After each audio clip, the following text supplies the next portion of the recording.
cruelty. So, again, you know, the thing about this law, you know, what can you do? Okay, I believe that most people are honest people and will obey the law. And so many times up in New Holland, people said their vet told them to send the horse up there when it could no longer perform, could no longer do something. And I know the vet did that because they didn't realize it was against Pennsylvania law to offer for sale a horse that, by reason of disease, debility, lameness, or other cause, would be cruel to work.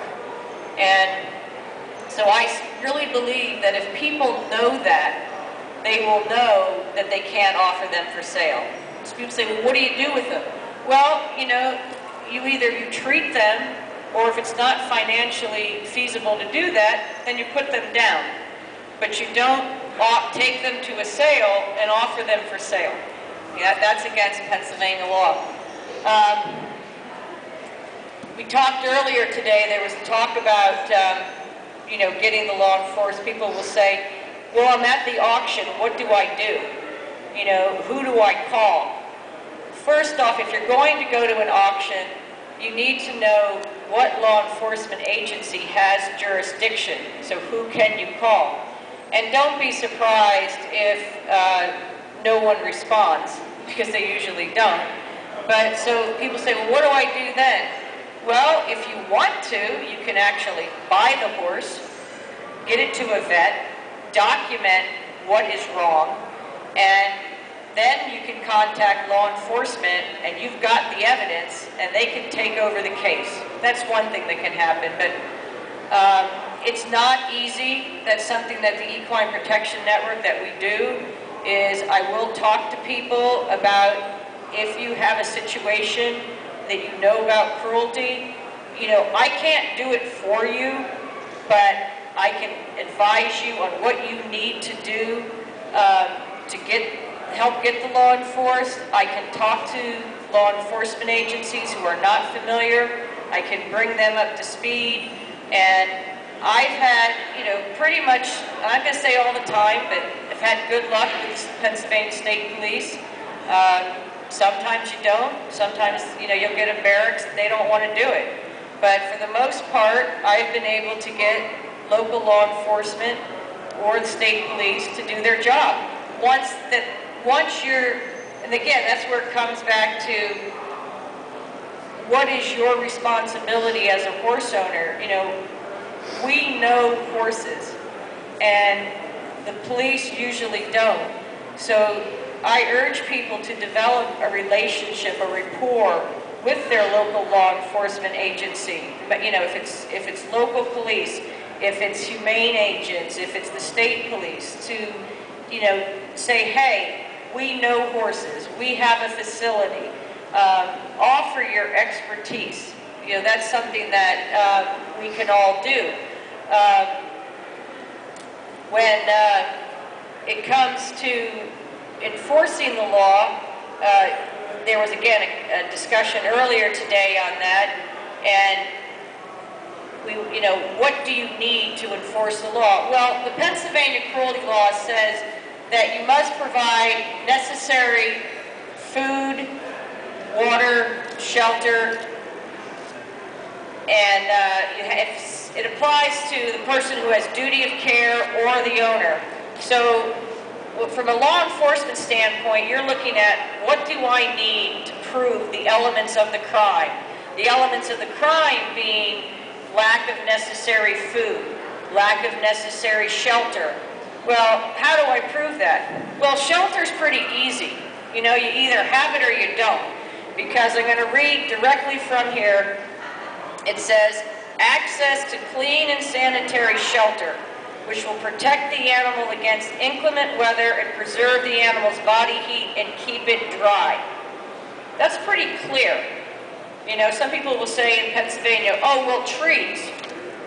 Well, if I go underneath those trees and it's snowing and I'm getting wet, then that doesn't cut it, okay? You know, that's pretty clear cut. You know, even law enforcement officers, when I've worked with them, one of the easiest ones to do is shelter. because they can see that. They either have it or they don't. And so that's a pretty easy one to prove. And you know, you go out there and you document. Now, you'll have people say, well, can I turn my horse out? You know, I have a paddock that doesn't have shelter. Am I going to get in trouble for turning my horse out during the day with no shelter? You know, normal agricultural proceedings, operations are excluded. So it's accepted horse industry practice to turn a horse out in a paddock during the day. You may, if a thunderstorm comes up, I don't think any law enforcement officer is going to come out there and arrest you for that. You know, trying to take someone to court and proving that that's a crime is going to be really difficult. Now, if you have a situation where the neighbors are saying, hey, every night that horse is out and it's freezing rain and it's snow and they never bring it in. It's not like the person gets home at 6 o'clock or 8 o'clock at night and goes and gets the horse in. They're telling you, no, all night long this horse is out. That's a different situation. So again, your responsibility as an owner. If you can't afford to put up shelter, then you have no business owning a horse. Okay, that's part of cost of ownership. Getting back to proving the element of the crime, necessary food. You look at the horse. The horse is the evidence. The proof is in the pudding. It's at the horse. People will say, they'll call you and they'll say about, I don't see any hay there. There's no hay in the barn. There's no water in the barn. Does it matter?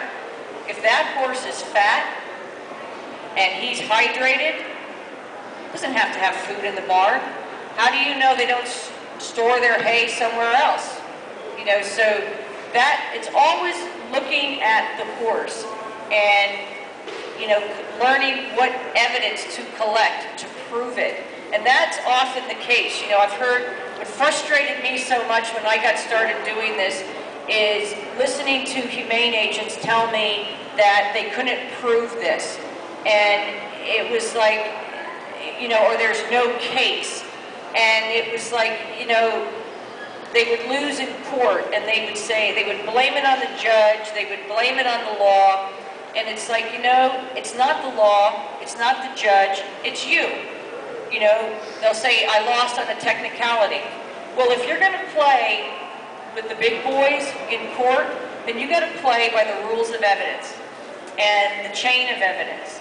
So what that means is that when you're collecting evidence, if you, for example, go out, say a horse is taken into custody, that horse, as soon as a law enforcement agent, for example, in this case here, the horse was loaded up on a trailer at the auction. He was escorted by the state police to a vet hospital.